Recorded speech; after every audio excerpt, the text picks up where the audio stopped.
fried turkey. We all crave it, savor it. We all think about sinking that nice, moist, delicious turkey in that vat of hot lava heated grease.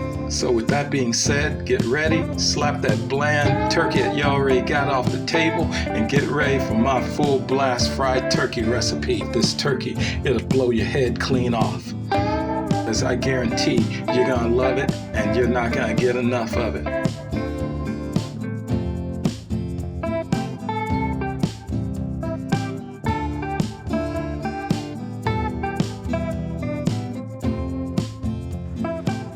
Guys, how you doing today? I hope you're having a great holiday season so far. And yeah, it's that time of year again. It's that time of year when the supermarkets are packed and basically you're gathering all your items together to do some awesome, tasty holiday cooking. And that's what I'm here for today. And as you already know, today's show is going to be about fried turkey. But this isn't going to be your average fried turkey show. Oh no, not at all. Because we're going to do it in a non-conventional way, because frying a turkey is a non-conventional way of cooking a turkey. And we're going to focus on three things. We're going to focus on number one, super awesome flavor. Number two, keeping the whole thing simple. And then number three is an awesome presentation when your guests come over to eat. So pretty much this one's gonna be good. We're gonna have a good time. And I guarantee when you make this turkey the way I'm gonna show you, there not gonna be any leftovers. So pretty much stick around. I'll see you on the other side. All right, guys, we're gonna do a good old-fashioned item layout. The first thing that we're going to need is a deep stew pot. If you don't have a deep stew pot, a deep skillet, at least 4 inches deep. It can be cast iron or it can be copper. Then the next thing that we're going to need is flour. Then we're going to need 2 eggs. And then we're going to need cooking oil or vegetable oil. Then we're going to need some Hidden Valley Ranch powder mix. And then we're going to need paprika, cayenne pepper. We're going to need garlic pepper. If you don't have garlic pepper, regular pepper will do. And then, last but not least, our big fat turkey, at least 10 to 13 pounds. All right, first thing that we're going to do is make sure that our turkey is nice and thawed out, completely thawed out. And then after that, we're going to remove all the gadgets and doohickeys inside of the turkey. The first thing we're going to remove is the heat thermometer, and that is the little plastic deal that's in the chest part of the turkey.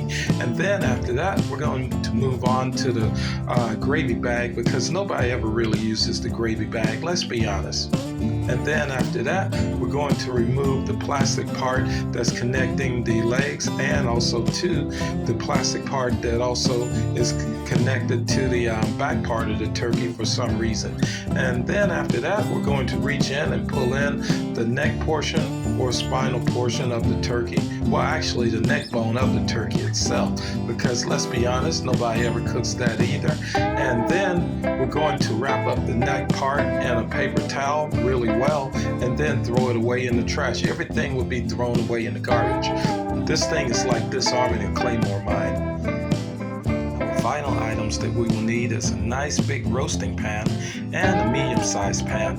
We're going to use the big roasting pan to put our turkey in after we cut it up, and then we're going to use the average size pan pretty much to put the carcass of the turkey on.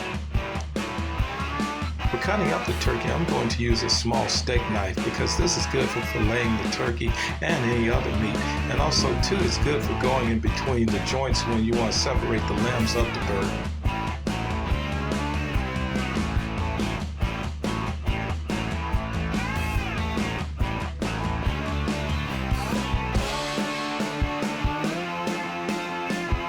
Alright, the first thing that we're going to do is separate the wings and the legs. And what we're going to do is cut directly in between the joints. And the joints are pretty easy to find. Only thing you have to do is just see what parts of the turkey bends and moves.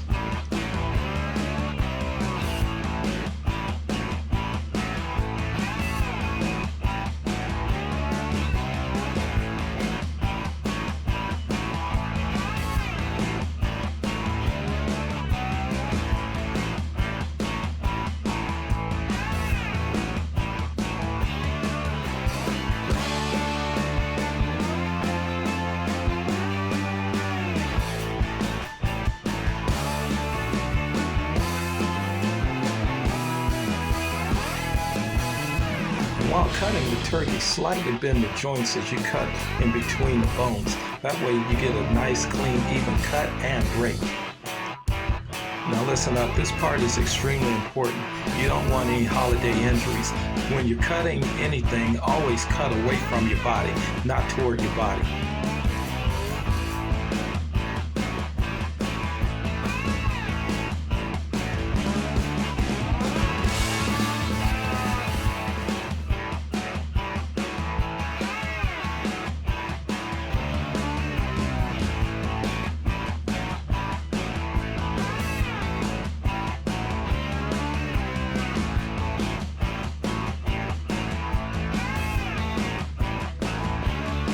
Backbone is a little tough, just simply give it a hard punch and then begin cutting once again. You have to separate the spinal bones of the joint in order to separate the meat away from the bird.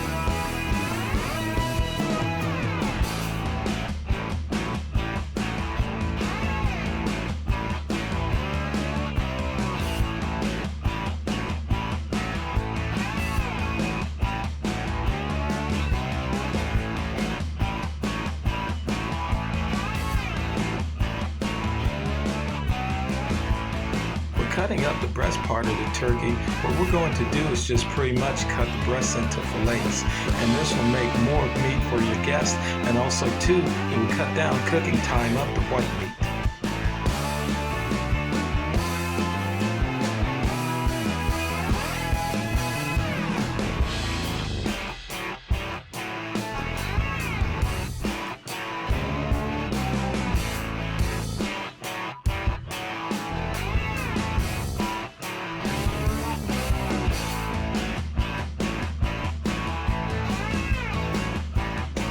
Pans will be used to separate the meat after we cut it up.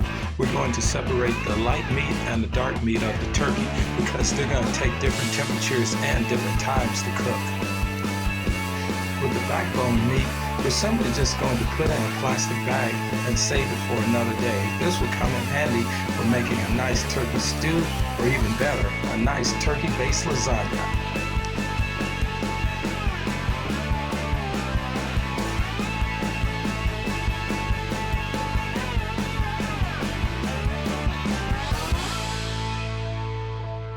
Heating up the oil inside of the pot, the top of your range should be at a moderate temperature, at least under halfway. You want the oil to heat up nice and slow. You don't want the oil at a high temperature because then it will start making kitchen smoke, and that's not good for the holiday seasons. Alright, now we're ready to get down to business. What I'm going to do is use my large stew pot in order to fry the turkey. And what I'm going to do is just simply add 1 to 2 inches of oil inside of the pot.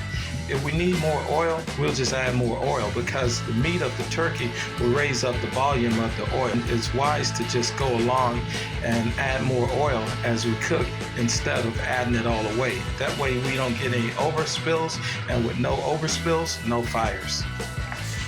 Again, this method is a little unorthodox and a little unusual, but it's a guaranteed way to get the full flavor of the turkey, and also too to make sure that all portions of the turkey is cooked properly.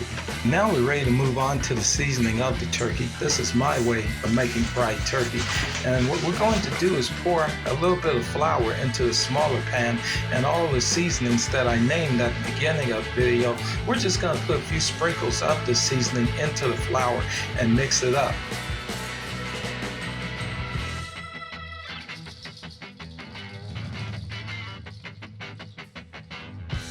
Alright guys, I know that speeding up the film and everything makes it look a little confusing and convoluted, but hey, you guys got this. The only thing that you're going to do is all the spices that I named at the beginning of the video, you're just going to add a teaspoon of each one into the flour mix, or it can be a tablespoon, whatever.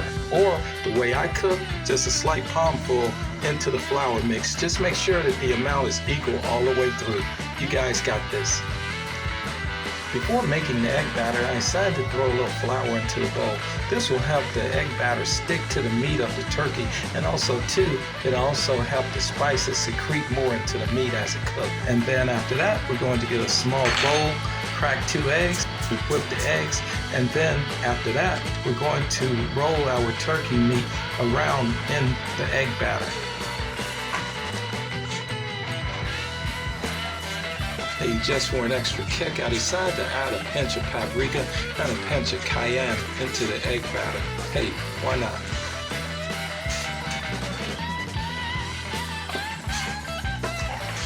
Alright, I can hear my cooking oil cracking and popping in the pot, so I knew that was ready. For kicks, I decided to add just a touch of bacon grease inside of the pot. Now, this right here is concentrated bacon grease. Back in the day, they used to call this lard. It pumps up the food, pops off the flavor, and all together, it just makes your meats that you cook taste all together awesome.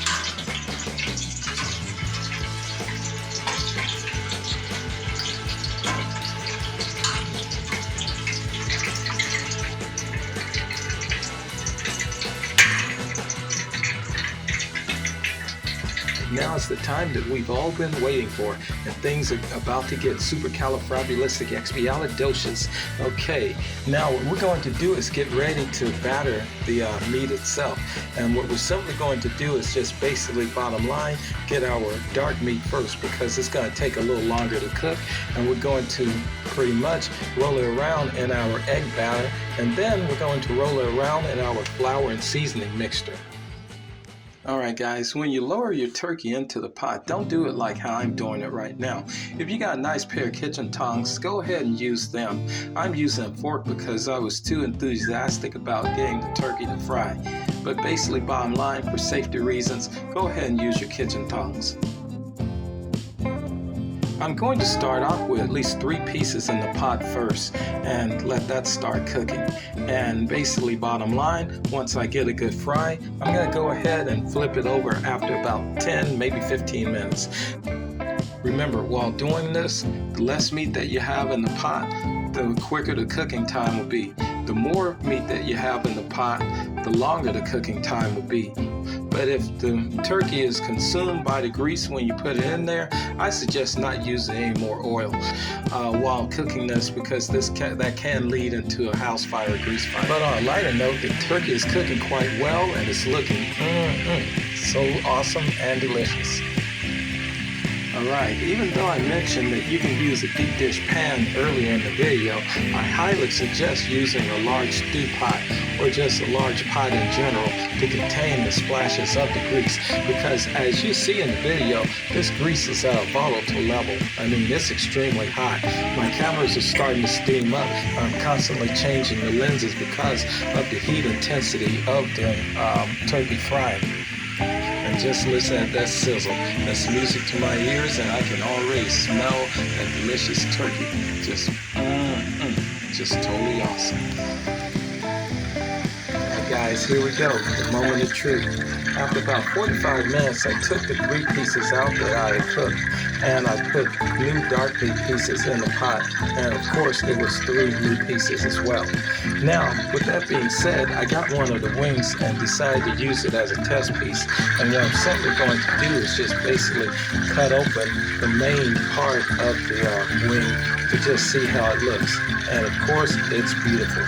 It smells good, and it's piping hot with heat, and I can smell all the spices that I put on it while cooking, and it is just all together off the chain, freaking effing rough, tough good. While taking the turkey out of the pot, I placed it on a plate with 3 layers of paper towels. This will absorb most of the grease, or pretty much a large amount of the grease, as the turkey cooled down.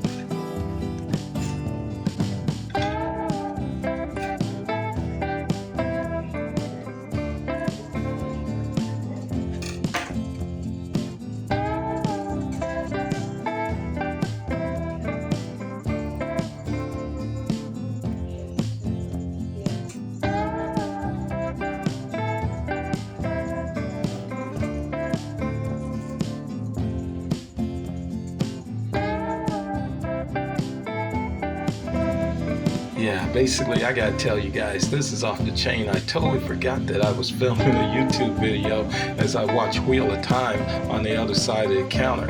Then I realized that I had to get serious again and totally professional. As I cooked, I was totally feeling the vibe and energy of Thanksgiving. With that being said, I decided to light a pumpkin scented candle, and then I put on my favorite autumn screensavers as I worked.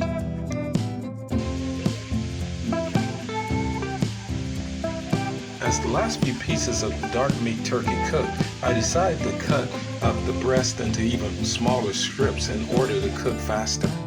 And then I decided to pretty much bread and batter the last few turkey strips, and then I immediately put them in the pot to simmer as well. I got the last few pieces of dark meat turkey out of the pot, and it was smelling and looking good. Alright, hip hop and rock and roll on the dial. Here's a little something for all you ASMR fans, and this next hit is called Deep Fried Turkey. Just sit back, relax, and enjoy the vibe and volume of deep fried turkey. And this is the one channel, the only channel for your ASMR vibes.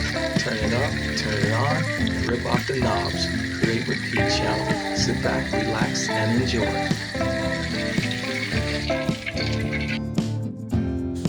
Alright guys, we're pretty much done.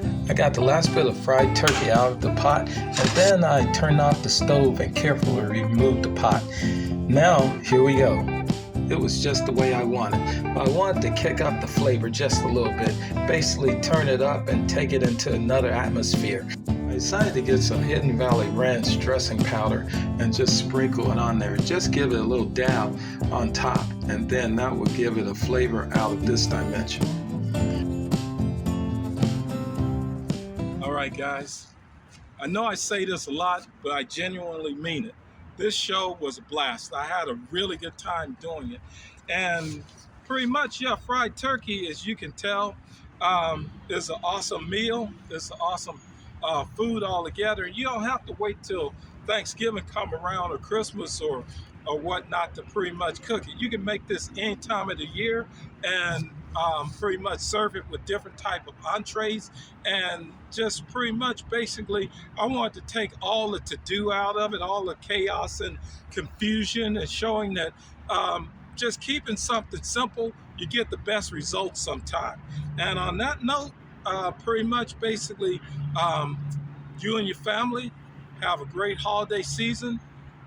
Just be safe out there, driving, getting back and forth where you want to go. And all in all, just have a kick-ass holiday season. On that note, I'm going to go home, put on me a movie, and eat some more of that delicious fried turkey that you saw me make in the video. But on that note, take care, God bless, have a great holiday season.